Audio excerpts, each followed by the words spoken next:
A very good day to all of our listeners.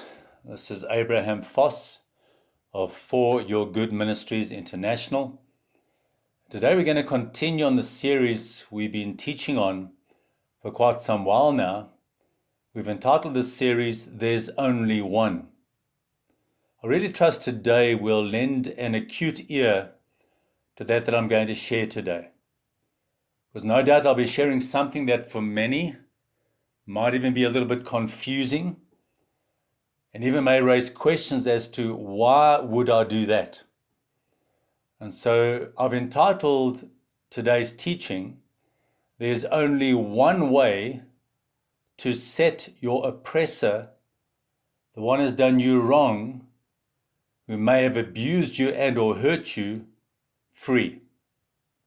So there's only one way to set your oppressor free.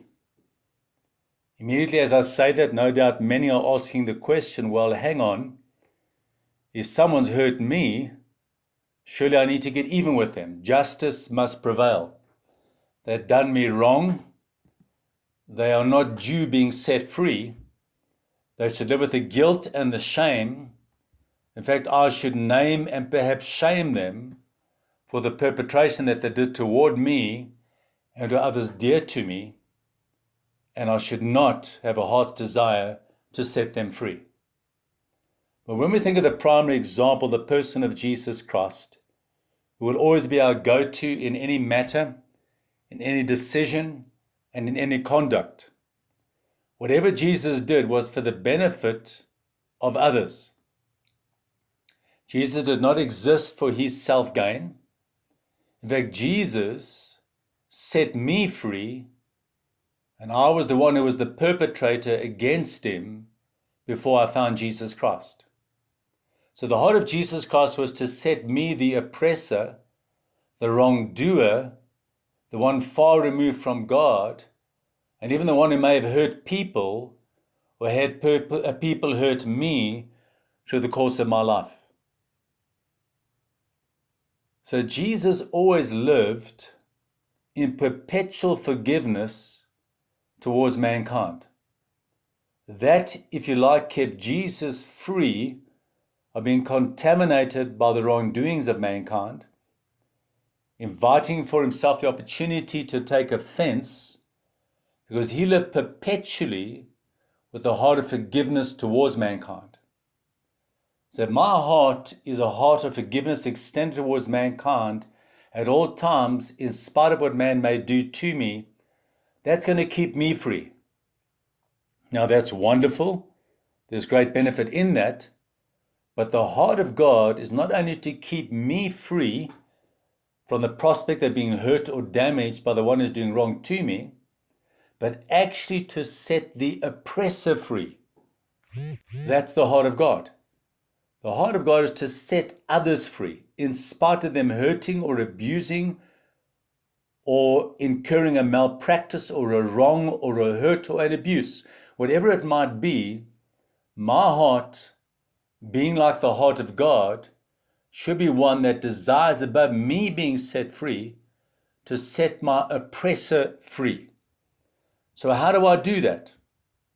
Well, the Bible teaches that we are to forgive each other just as God, through Jesus Christ, forgave us. You'll find that scripture reference in Ephesians 4, verse 32.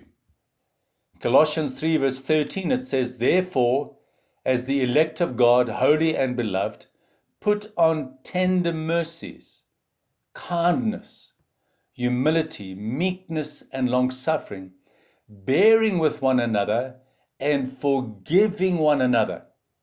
If anyone has a complaint against another, even as Christ forgave you, so you also must forgive others.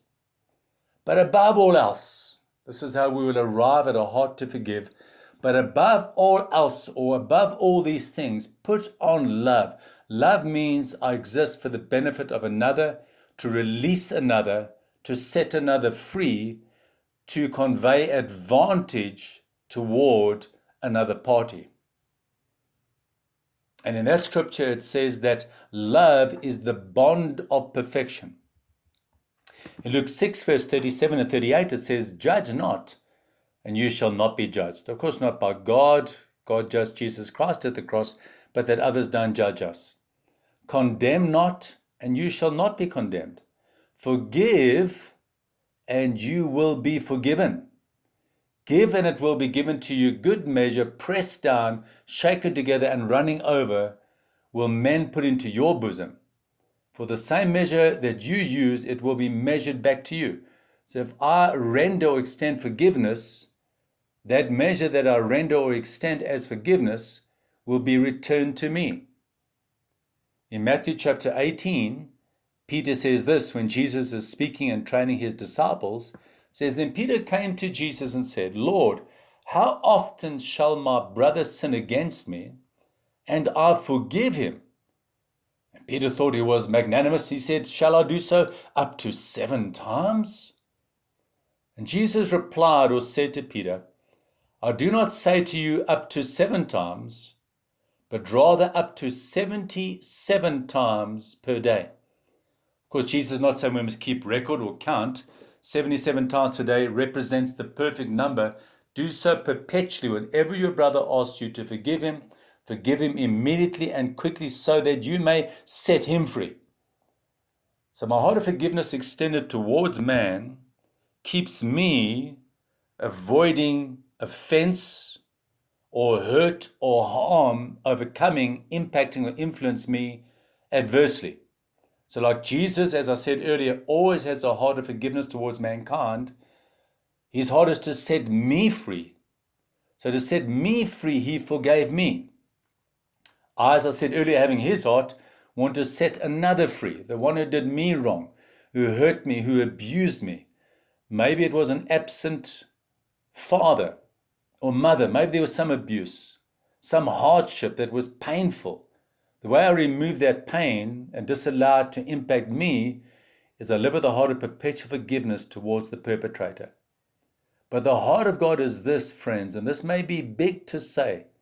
The heart of God is this, is not only to see me not being affected by, because I live with a heart of forgiveness perpetually towards others, but the heart of God is that I forgive others for one express purpose, to set them free.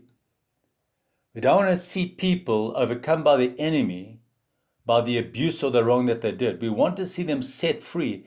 Forgiveness sets them free.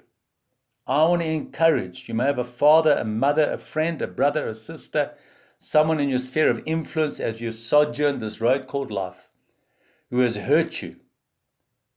That hurt would not have penetrated had we lived with a heart of forgiveness towards others, being quick to forgive. But above all else, we want to set that wrongdoer free. Personally, in a family situation, in a nation, on a continent, in the world, when we're quick to forgive, we set people free so that bondage, captivity, and enabling the enemy to destroy their lives is loosed from them so that they too can be free. That is love. This is love, that our heart's desire is to set another free. So how do we, or what is that one thing, or that one way that we can set our oppressor free? Forgive them. Look them up. Speak to them and say, I forgive you for maybe that great and disastrous wrong that you did to me. I forgive you. And your heart attitude is because I want to set you free. Whether you say that in words to the person concerned or not, the heart motive is important.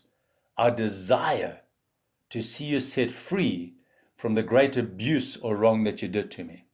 Of course, as I close, forgiveness is the starting road to begin to build and reinstate trust.